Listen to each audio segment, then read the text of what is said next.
Único. Yo sí veo. Yo sí veo.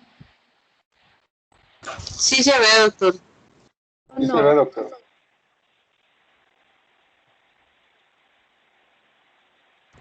Ya está. Ya me apareció. Sí se ve, doctor.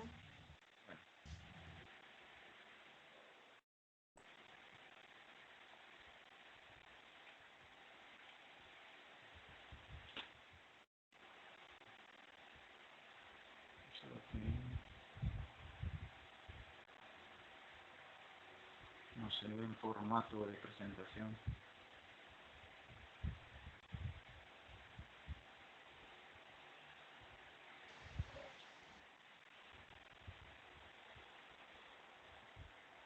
¿Se ve?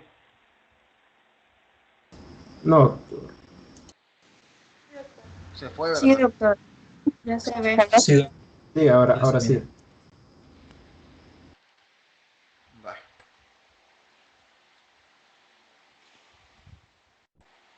Como quedamos en la otra clase, ¿verdad? Y vamos a ver ahora lo que es la parte de los cambios celulares que sufren en el proceso, que se sufren en el proceso de inflamación.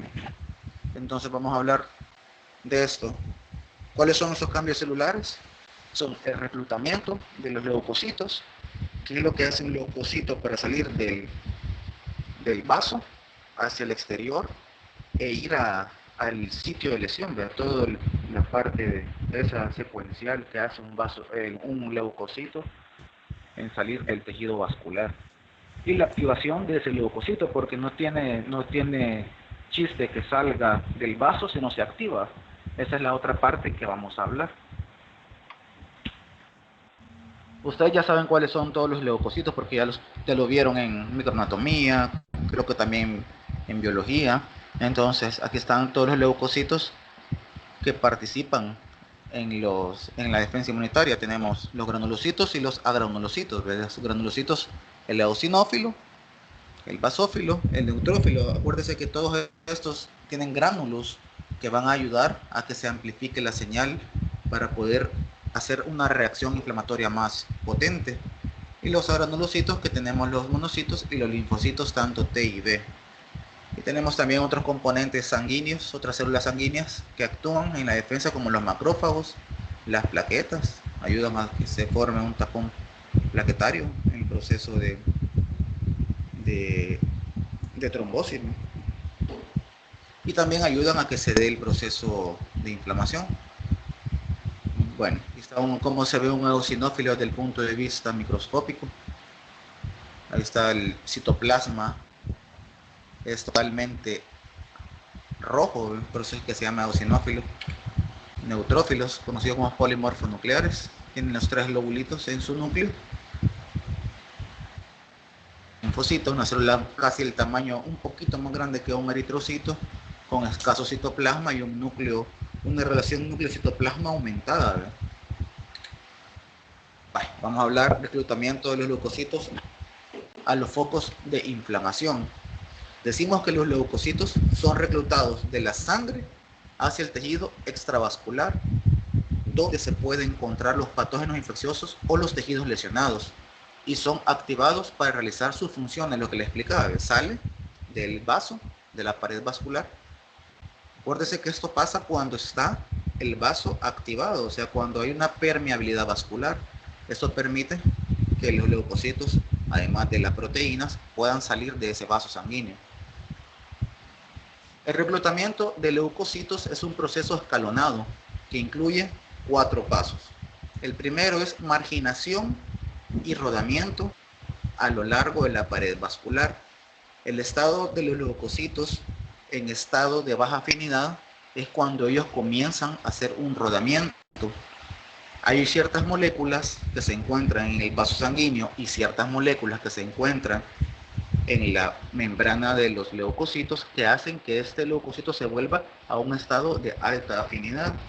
Y esto hace el segundo paso, que es la adhesión firme al endotelio, que es cuando ese leucocito ya está, por decirlo así, pegado en el endotelio. Ese es el segundo paso. El tercer paso es la transmigración entre las células endoteliales. O sea, aquí cuando el leucocito ya está totalmente adherido al endotelio, comienzan ciertas enzimas y ciertos factores de transcripción, además de ciertas moléculas propias del endotelio. ¿Alguien tiene el micrófono encendido? Por favor, apáguenlo. Vale. Entonces, ciertas moléculas hacen que el endotelio pueda dividirse o pueda tener cierta predilección por el paso de leucocitos, y eso hace que este leucocito pueda transmigrar del endotelio, de las células endoteliales, hacia el intersticio. Y por último, migración de los tejidos intersticiales en la dirección del estímulo quimiotáctico. ¿Qué quiere decir esto? Es que los leucocitos, hay algo que los está llamando para que vayan ellos al sitio de lesión desde el tejido donde ellos han sido depositados. O sea, después del vaso sanguíneo, los leucocitos salen al tejido extravascular, pero del tejido extravascular tienen que llegar al sitio de lesión. Y ese movimiento se conoce como quimiotaxis. Aquí está otra diapositiva donde le explica más un poco cómo se da esa transmigración leucocitaria. Y dice: la secuencia de salida de los leucocitos de la luz del vaso hacia el tejido tisular se da en los siguientes pasos. Primero, vamos a tener en la luz vascular, que es la marginación, lo que dijimos, que empieza gracias a ¿qué? Gracias a la éstasis sanguínea. Esta éstasis sanguínea, este ralentecimiento de la sangre, hace que los leucocitos, que la masa eritrocitaria quede en el centro y los leucocitos se marginen hacia la pared del vaso. ¿Qué pasa aquí? Cuando ya están marginados, comienza, aquí tenemos, quiero ver si les puedo poner yo creo que les puedo poner pero aquí está tenemos el rodamiento, que aquí tenemos que es una fase primero de adhesión transitoria. El rodamiento es las moléculas de los leucocitos comienzan tienen unas moléculas en su superficie, y el vaso también tiene moléculas que van haciendo que estos se suelten, o sea, no se adhieren totalmente. Posteriormente viene lo que es la adhesión firme, que ya vamos a ver. Ahorita estamos hablando sin moléculas, pero ya después vamos a ver cuáles son las moléculas encargadas de que esto se lleve a cabo. Ahorita nada más el proceso de adhesión, que es el que sigue, y posteriormente acá la transmigración. Aquí se ve que se han separado las uniones intercelulares, que son mantenidas por la caderina, se han separado, y el leucocito ya puede salir. Si ustedes se fijan, esta diapositiva ya habla un poco de las moléculas que están funcionando. Aquí está fase de contacto inicial, interacciones transitorias y de baja afinidad, independiente de activación. Aquí ya tenemos que esta fase van a haber receptores acoplados a proteínas G. Estos receptores activan lo que son las integrinas y sus ligandos para que se dé lo que es la fase de adhesión. Y aquí están las integrinas que participan en lo que es la adhesión firme al endotelio. Son estas, la LFA1, la ICAM1, y también estas dos, la EBLA4 y la BCAM1. Esas son dos proteínas importantes conocidas como integrinas que hacen que el leucocito se adhiera firmemente al endotelio. Y las selectinas, que son las otras, y ya vamos a ver cuáles son, que son la que hace mantener al leucocito en un estado de baja afinidad o rodamiento, ¿verdad? Esto es la manera de recordarles que normalmente cuando la sangre circula en las vénulas, los eritrocitos permanecen en la columna central y los leucocitos se localizan paralelo a la pared del vaso sanguíneo. Se pasa en inflamación, se produce una modificación hemodinámica en la que los leucocitos se incrementan en número en la superficie endotelial, conocido como marginación, y eso también gracias a la éstasis sanguínea, al ralentecimiento de la sangre. Entonces eso hace que los leucocitos se vayan adheriendo, o mejor dicho, marginando a la pared vascular. Y aquí están, aquí se ve la pared del vaso y se ven cómo los leucocitos se van marginando. Y aquí ya se ven unos afuera, miren, estos que están afuera ya lograron transmigrar. Entonces este es el proceso, aquí se ve el proceso de marginación, rodamiento y transmigración, ¿ve? Porque ya salió.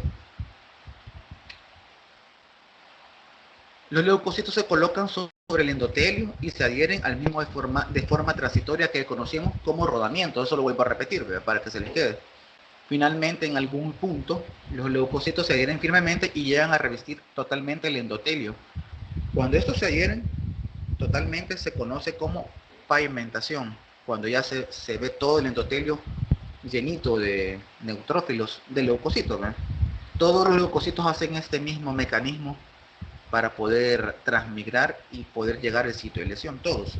Estamos hablando de eosinófilos, linfocitos, leucocitos, todos usan el mismo mecanismo. Tras su adhesión al endotelio, los leucocitos dirigen sus pseudópodos hacia las uniones de las células endoteliales y se introducen, así como se ve acá, entre ellas quedando situadas entre las células y la membrana basal para luego salir al espacio extravascular. Entonces aquí estamos explicando la parte de la transmigración. Y ahorita vamos a ver cuáles son las moléculas que actúan en estos procesos que acabamos de ver. En la adhesión y la transmigración, aquí dice, están determinadas por la fijación de moléculas complementarias de adhesión a la superficie de los leucocitos y células endoteliales. Los mediadores químicos regulan la expresión de la superficie y la intensidad de fijación de las moléculas. ¿Qué quiere decir esto? Es que aquellos mediadores que vimos cuando se da la presentación antigénica, en parte por los macrófagos y las células dendríticas, acuérdense que estos van a producir mediadores químicos. Estos mediadores químicos, además de activar el endotelio, ¿qué van a hacer?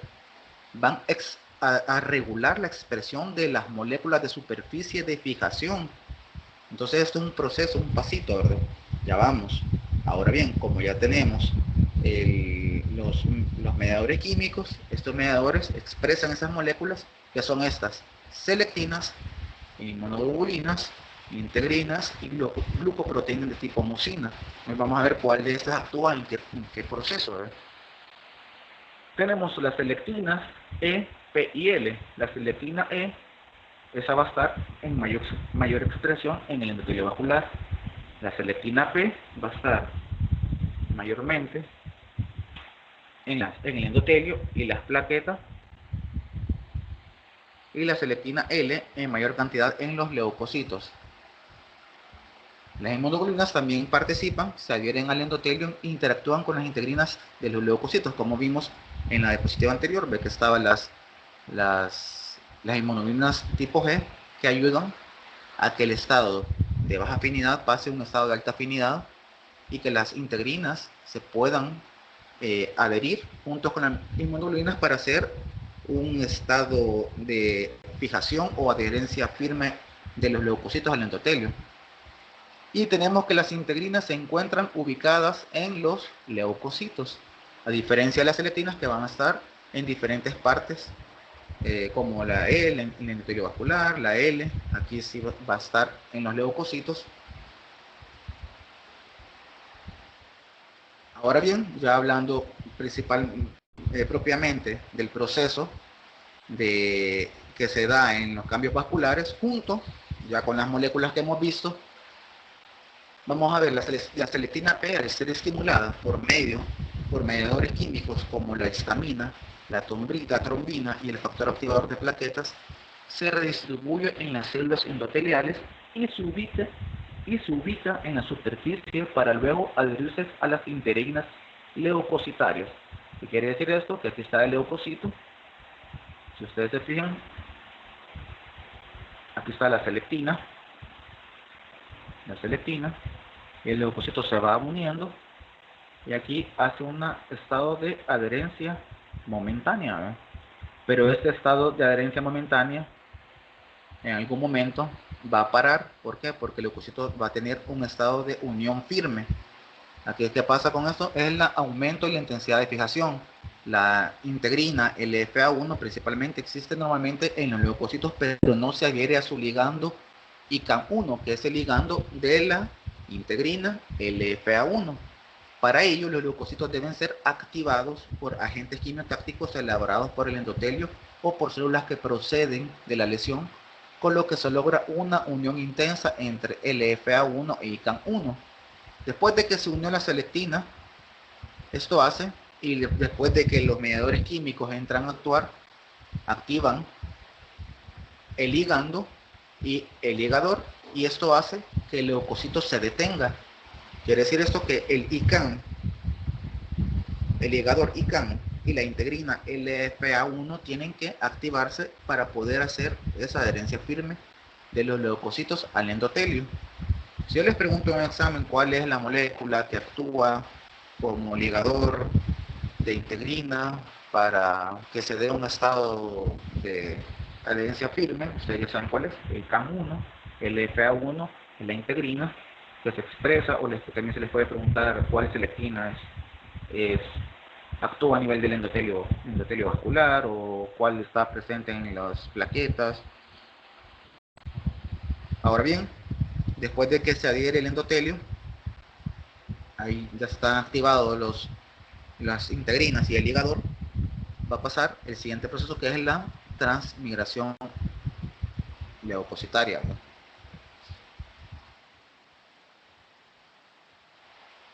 La adhesión y la transmigración de neutrófilos en la inflamación aguda incluyen los siguientes pasos, como ya otra vez repitiendo: activación del endotelio.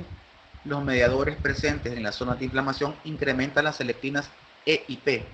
Principalmente son esas dos, porque la L hemos visto que se encuentran en los leucocitos. Posteriormente, el rodamiento, existe una adhesión inicial rápida por la interacción de las selectinas con sus ligadores de carbohidratos. Adhesión firme debido a la activación de los leucocitos por quimiosinas o por incremento de la intensidad de la fijación de integrinas.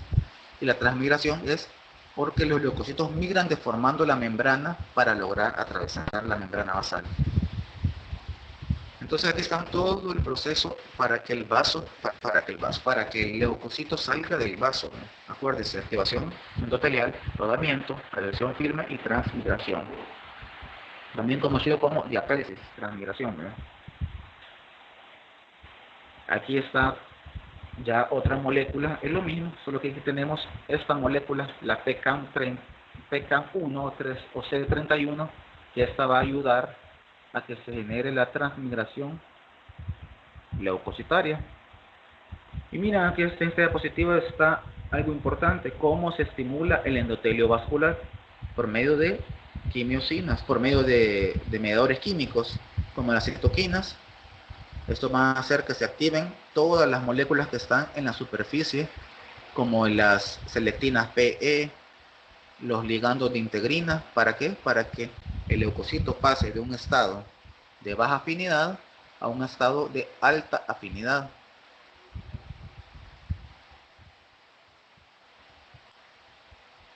Algo importante, lo que les decía yo, es que todos los leucocitos van a hacer este mecanismo de migración leucocitaria dependiendo de la fase de la inflamación y dependiendo del estímulo lesivo. ¿Por qué digo esto? Porque principalmente en las inflamaciones por bacterias van a ocasionar que el tipo de leucocito que se encuentre en el sitio de lesión sean polimorfonucleares, y las infecciones por virus van a hacer que el principal tipo de leucocitos que se encuentra en el sitio de lesión sean los linfocitos. Entonces, dependiendo de la causa de la inflamación, así va a ser el tipo de leucocito que va a llegar, como por ejemplo en los trastornos alérgicos van a ser los eosinófilos, al igual que en los parásitos van a llegar los eosinófilos. Algún dato importante: que la inflamación aguda, los neutrófilos predomina y el infiltrado dura aproximadamente entre 6 y 24 horas, porque luego, cuando ya pasó estas 24 horas, lo que hablamos en la clase pasada, después de que el proceso de inflamación aguda pasa y la lesión no se logra controlar, entra el proceso de inflamación crónica. ¿Y cómo es esto? Por la sustitución de los neutrófilos por los monocitos, aproximadamente entre las 24 y 48 horas.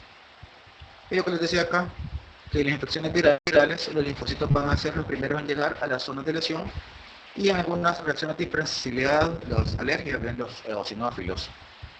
Para que ustedes tengan presente de que no solo el neutrófilo va a participar, sino que depende del estímulo, así va a ser el leucocito que va a estar presente en el sitio de lesión. En esta foto microscópica a gran aumento está la pared del vaso sanguíneo. Como ustedes ven acá, aquí está el vaso sanguíneo. Esto que está acá es sangre. Y aquí están los neutrófilos que están saliendo de la pared vascular, haciendo el mecanismo llamado diapédesis, de transmigración leucocitaria, para ir a buscar el sitio de lesión.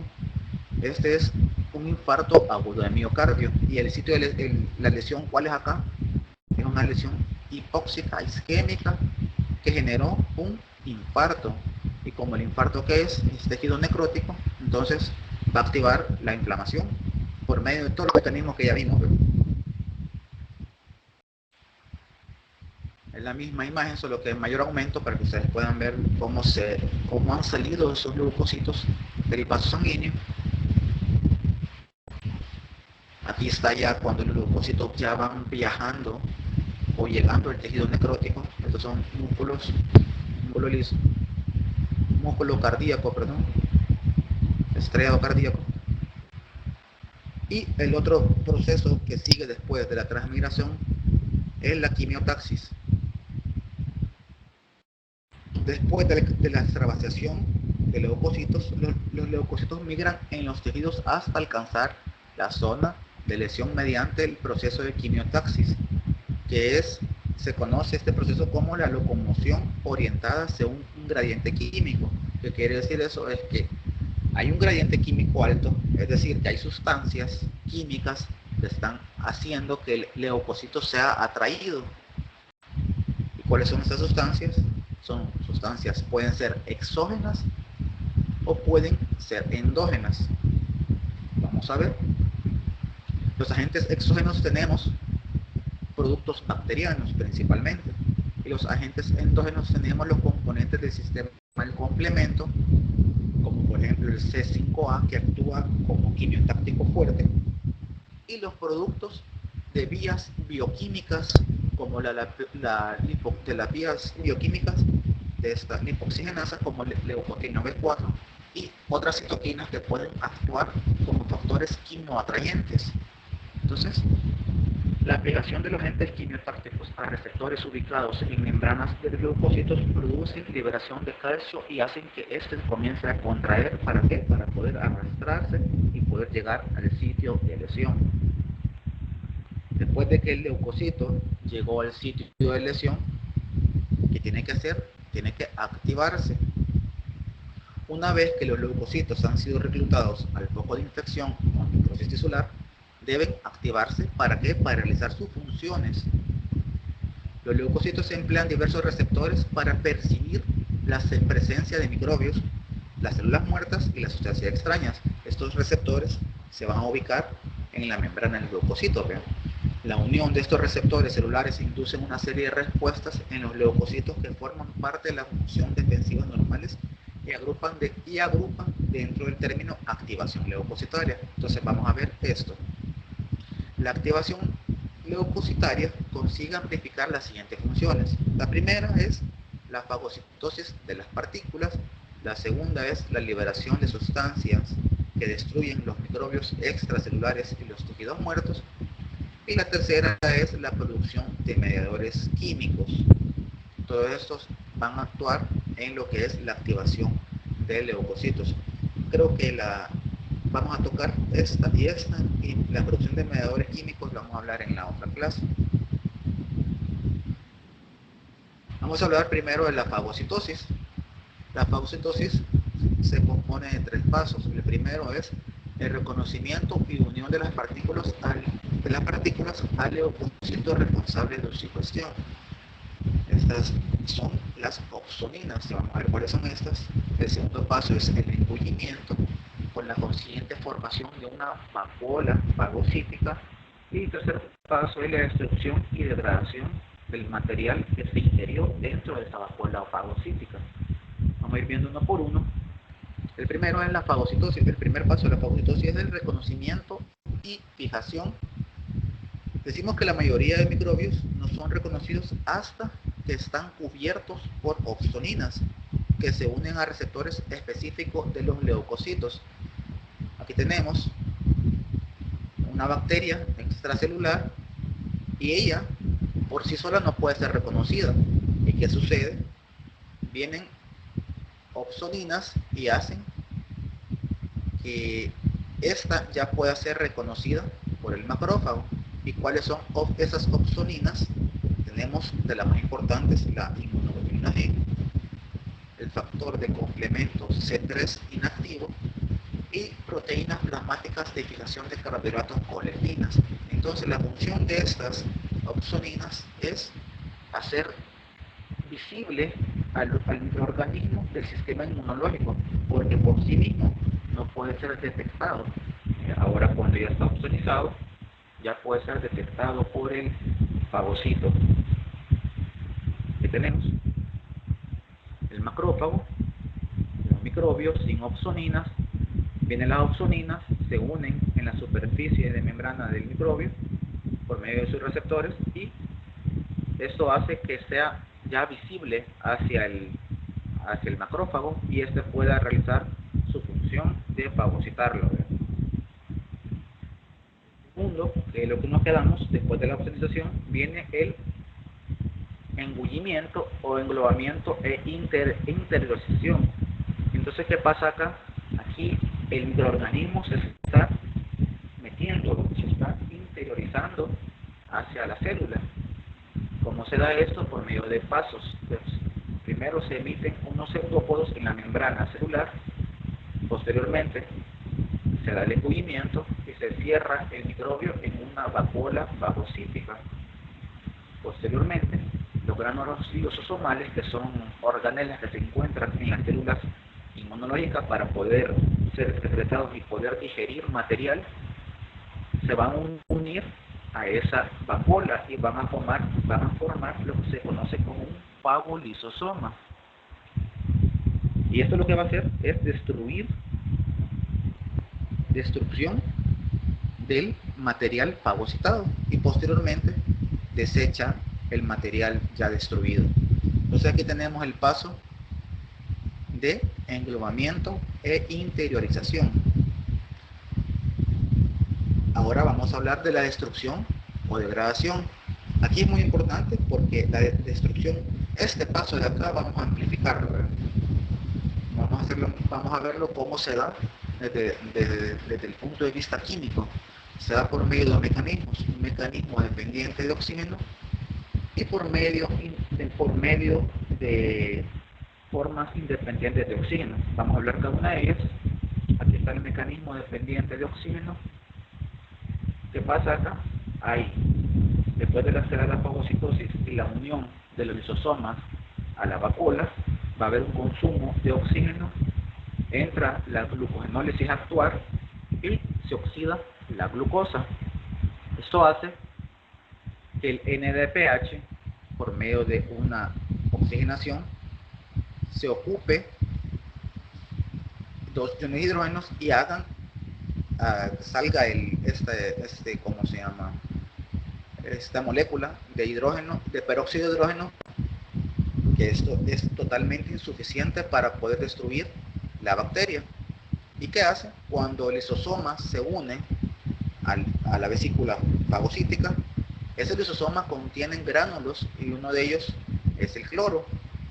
Cuando se une el cloro por medio de esta enzima, la mieloperoxidasa, hace que se convierta en un radical hipocloroso, y este radical hipocloroso es totalmente fuerte antimicrobiano y es el que destruye principalmente algunas bacterias, virus y otros microorganismos que pueden estar presentes.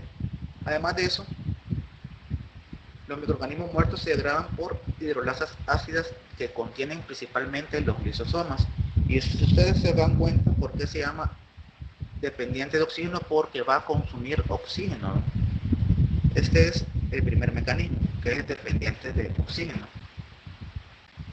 Y está el otro, que es la destrucción de bacterias por métodos independientes de oxígeno, que se da propiamente por sustancias que ya se encuentran en los gránulos lisosomales, como son las lisosimas, las lactoferrinas, las defensinas y las proteínas básicas mayor.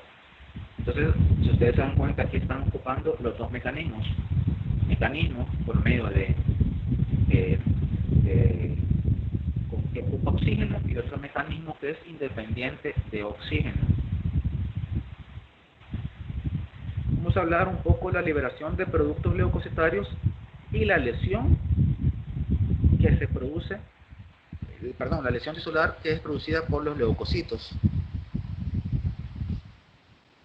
Luego que se da la fagocitosis, los neutrófilos mueren por un mecanismo por apoptosis, liberando enzimas a los tejidos vecinos de la lesión para finalmente sus receptores ser ingeridos por los macrófagos o eliminados a través de los vasos linfáticos. Aquí tenemos ejemplos clínicos de lesiones secundarias por leucocitos que intervienen en la inflamación. Tenemos que uno de los principales problemas que puede generar los leucocitos cuando no son controlados es el síndrome de dificultad respiratoria aguda. Aquí el proceso de inflamación es el que está ocasionando el daño, y no así el agente etiológico.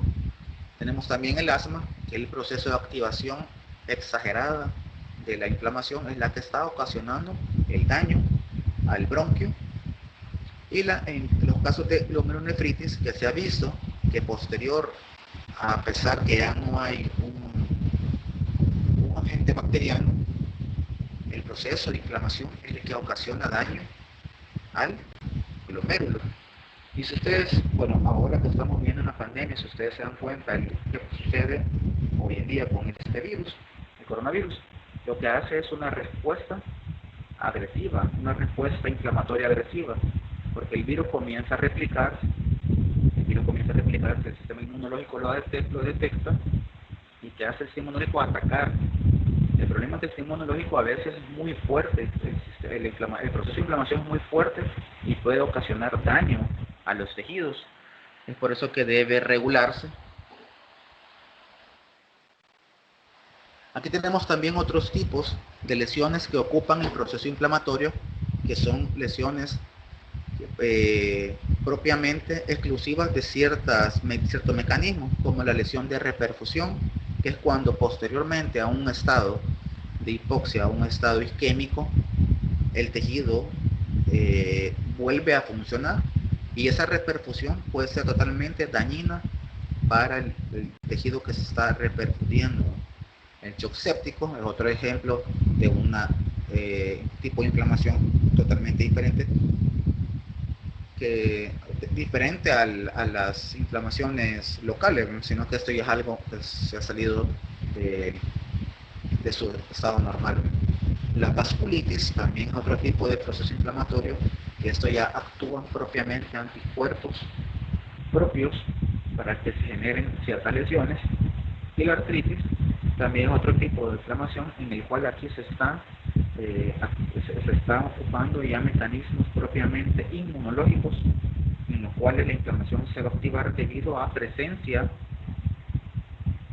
de ácido úrico. Ahora bien, ¿qué sucede si los leucocitos no responden de forma adecuada? Defectos en la función leucocitaria. Tenemos que los leucocitos desempeñan un papel crucial en la defensa del huésped, y sus alteraciones genéticas o adquiridas aumentan la vulnerabilidad frente a las infecciones. ¿Qué tenemos? El primero es el defecto en la lesión leucocitaria. ¿Qué puede pasar si hay un defecto en la lesión leucocitaria? Pueden haber infecciones bacterianas recurrentes, aquellos pacientes en los cuales personas en las cuales se están enfermando mucho de problemas en las vías urinarias. Puede ser que ellos tengan un trastorno propiamente que esté evitando que el leucocito se pueda adherir firmemente. Y otra de las causas que puede dar un defecto en la adhesión es el trastorno en la curación de la herida. Aquellas personas que cuesta que se les cure una herida.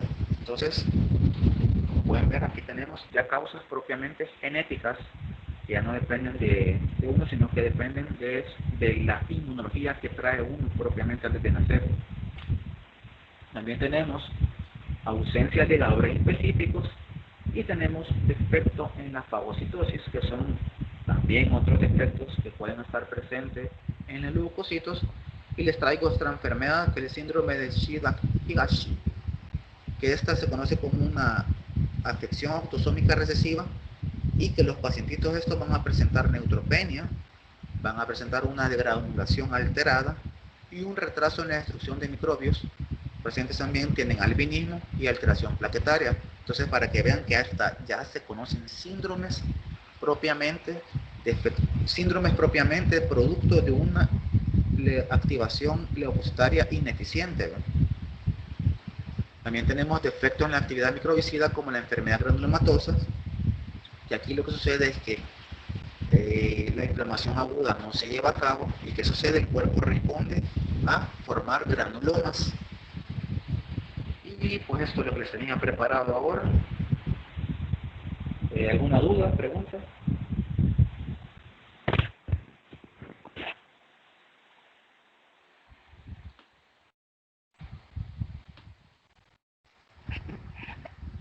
¿Me escucharon? Sí, vea. Sí, Doc. Ah, ok. Sí, Doc. Vaya. Preguntas, una duda. Todo está en la Robbins, todo esto de la Robbins. Doctor, una consulta. Uh-huh. Con lo que son ahí en la Robbins menciona unas trampas extracelulares de los leucocitos. Eso es lo que usted dijo de que ellos secretaban factores antimicrobianos. Sí, correcto. Sí, son trampas. Sí, eso. Eso sería, ¿verdad? Que son factores antimicrobianos que hacen que los microbios puedan llegar a ellos. Son trampas que ponen los leucocitos. Además de la sofonización, tienen otras trampas que pueden ayudar a que sean reconocidos por el sistema inmunológico, ¿verdad? Gracias, doctor. ¿Algo más?